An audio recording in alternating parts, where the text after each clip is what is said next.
Akashvani presents Morning News.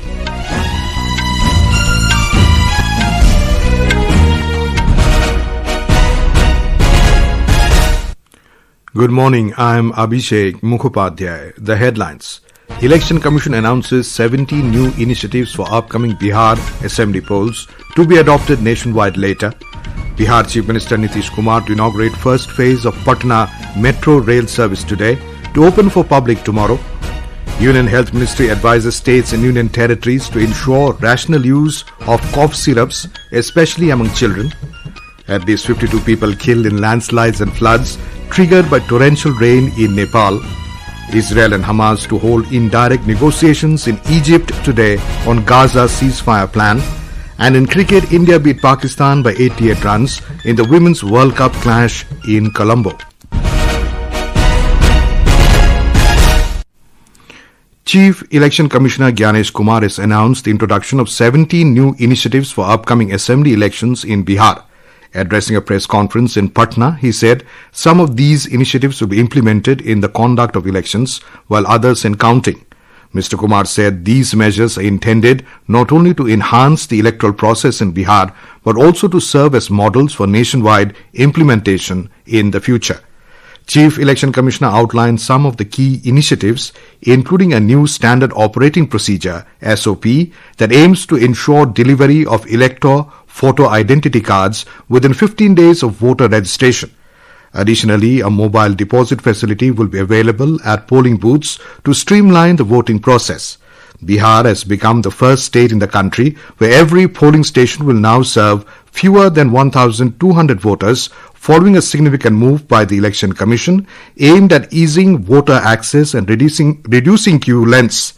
Chief Election Commissioner also highlighted that the poll-bound Bihar will be the first state to feature larger fonts and color photographs of candidates on electronic voting machines, EVM ballots, replacing the current black and white images that often make candidate identification difficult despite the clarity of election symbols.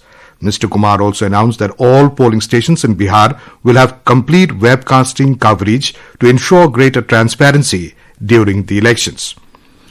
Bihar Chief Minister Nitish Kumar will inaugurate the first phase of the Patna Metro rail service today. It will be open for public tomorrow. The metro rail services will be available from 8 a.m. in the morning to 10 p.m. at night on this route. The first phase of the approximately 3.6 km long elevated metro corridor has been named the Priority Corridor. In this phase, metro services will operate from the Interstate Bus Terminal ISBT to Bhutnath Station. We have more from a correspondent. The coaches of Patna Metro Rail have been designed with meticulous blending of attractively aesthetic Madhubani paintings featuring illustrations of Bihar's historical landmarks such as Golghar, Mahabodhi Temple, Buddha Smriti Park, Nalanda Mahavihara and other heritages. On the priority corridor of Patna Metro Rail, passengers will have to pay 15 rupees for a short journey between two stations and a maximum fare of 30 rupees for travelling across all stations. The train services on the metro line will be available after the interval of every 20 minutes. Dharmendra Kumar Rai, Akashvani News, Patna. Union Health Ministry has advised all states and union territories to ensure the rational use of cough syrups, especially among children, citing that most coughs are self-limiting and do not need medication. The move follows recent reports of children's deaths in Chhindwara, Madhya Pradesh, allegedly linked to contaminated cough syrups. In a high-level meeting chaired by Union Health Secretary Punya Salila Srivastav, the centre reviewed compliance with the drug quality norms and emphasized strict adherence to the revised Schedule M by all drug manufacturers. The Union Health Minister had earlier directed this matter be urgently discussed with states. Authorities confirmed that risk-based inspections have begun at 19 drug manufacturing units across 6 states to identify quality lapses. States were also asked to boost surveillance, improve reporting from health facilities, and enhance outbreak response coordination. A central team found that a sample of the cough syrup Coldriff consumed by affected children contained toxic diethylene glycol DEG beyond permissible limits. The syrup was traced to manufacturers in Kanchipuram, Tamil Nadu. Regulatory action has followed, including the cancellation of the company's manufacturing license and the initiation of criminal proceedings. Indian Navy is set to commission Androth, the second anti-submarine warfare shallow water craft ASW SWC in Visakhapatnam today. The ceremony will be presided over by Vice Admiral Rajesh Pendharkar. The Ministry of Defence said that the commissioning of the Androth marks yet another milestone in the Indian Navy's steady stride towards capability enhancement and indigenization. It added that the commissioning of the Androth will significantly bolster the Navy's ASW capabilities, especially in countering threats in littoral waters. Built by garden-rich shipbuilders and engineers, GRSE Kolkata, Androth is a testimony to India's growing maritime self-reliance with over 80% indigenous content. GST Bachat Utsav, which was announced by Prime Minister Narendra Modi and commenced on the 22nd of last month, is benefiting all sections of society. Today, our correspondent brings a report on the GST reforms that will boost the economy of Assam.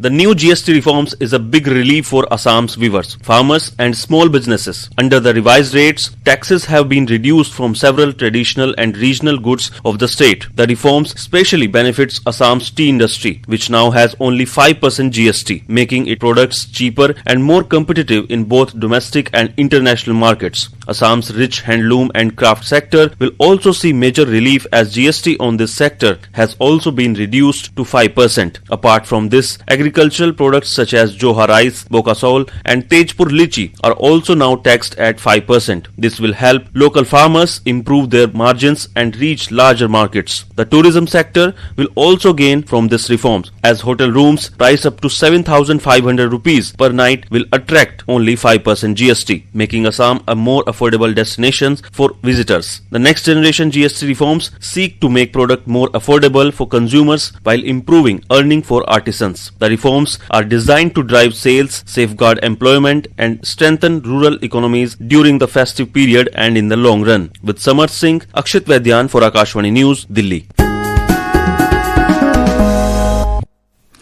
This is Akashvani giving you the news. For quick news updates around the clock, follow us on X handle at AIR News Alerts. And for details of stories and more, log on to our website www.newsonair.gov.in and download news on AIR app. In West Bengal, at least 23 people died in several incidents of landslides due to relentless heavy rainfall in Darjeeling Hills. In the plain area of 8 districts of North Bengal, there are reports of flash floods and many rivers including Tista and Torsha flowing above the danger mark. We have a report. In Mirik, the NDRF, SDRF, Army and police personnel doing rescue and relief works round the clock since yesterday morning. Thousands of tourists stuck in Darjeeling and Mirik. Chief Minister Mamata Banerjee has assured all possible help and early rescue of tourists. Local police has established a round-the-clock helpline number 9147-889078 to assist stranded tourists. National Highway 110 connecting Siliguri-Darjeeling has been cleared. The restricted vehicle movements are allowed. The movement of vehicles on National Highway 10 connecting Siliguri-Sikkim has also been partially resumed. Union Home Ministry has ordered to deploy army personnel to construct a temporary bridge at Dudhiya, the lifeline connecting Siliguri. Ashok Chaurasia, Akashvani Samachar, Karshang. President Draupadi Murmu, Vice President C.P. Radhakrishnan and Prime Minister Narendra Modi have expressed grief at the loss of lives due to a bridge mishap in Darjeeling, West Bengal.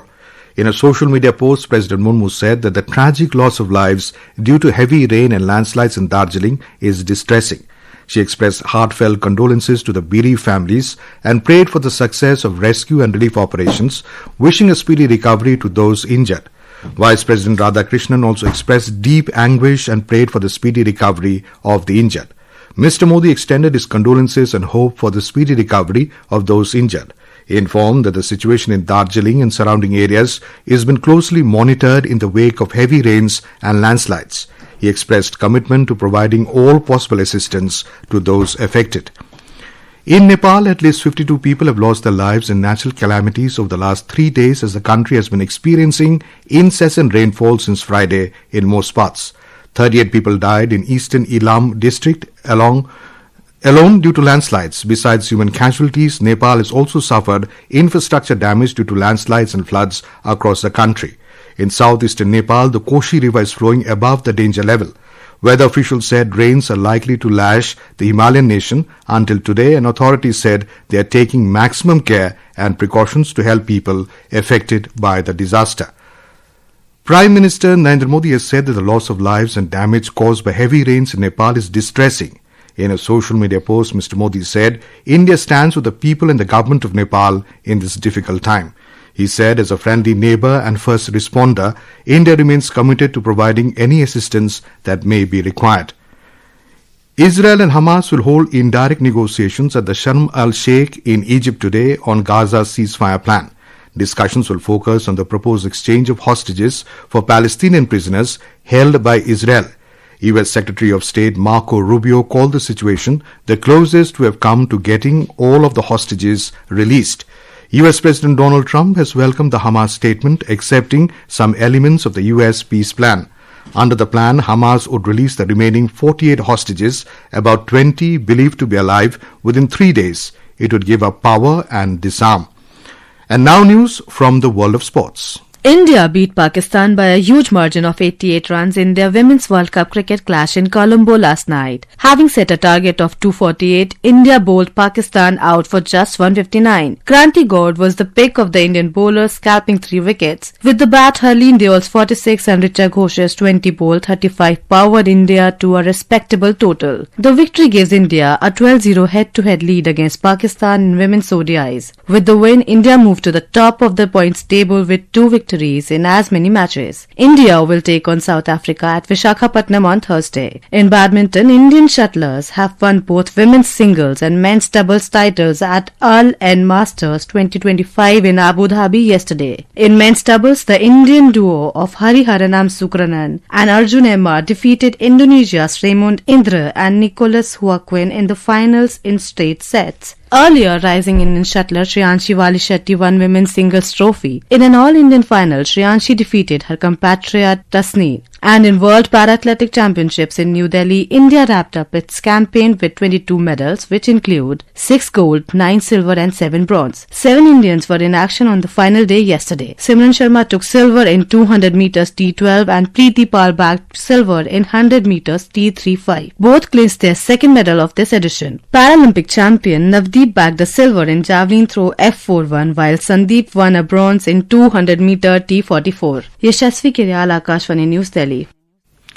India Meteorological Department IMD has issued an orange alert for heavy to very heavy rainfall over Delhi, Haryana, Punjab, Himachal Pradesh, Jammu and Kashmir, Uttarakhand and Rajasthan today.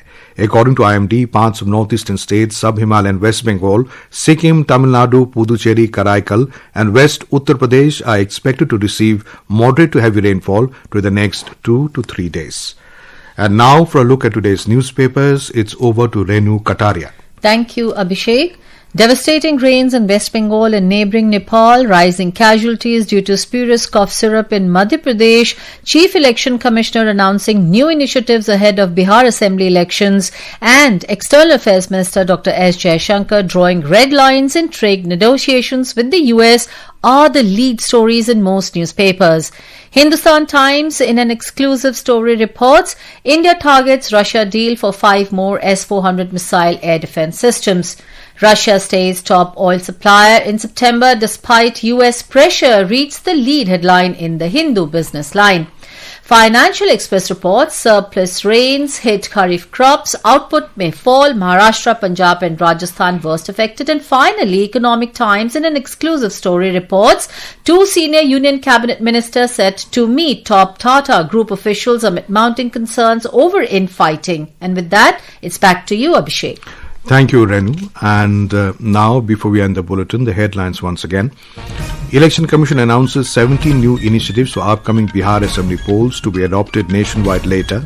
Bihar Chief Minister Nitish Kumar to inaugurate first phase of Patna Metro rail service today to open for public tomorrow. Union Health Ministry advises states and union territories to ensure rational use of cough syrups, especially among children. At least 52 people killed in landslides and floods triggered by torrential rain in Nepal. Israel and Hamas to hold indirect negotiations in Egypt today on Gaza's ceasefire plan. And in cricket, India beat Pakistan by 88 runs in the Women's World Cup. And with that, we end the morning news. Have a nice day.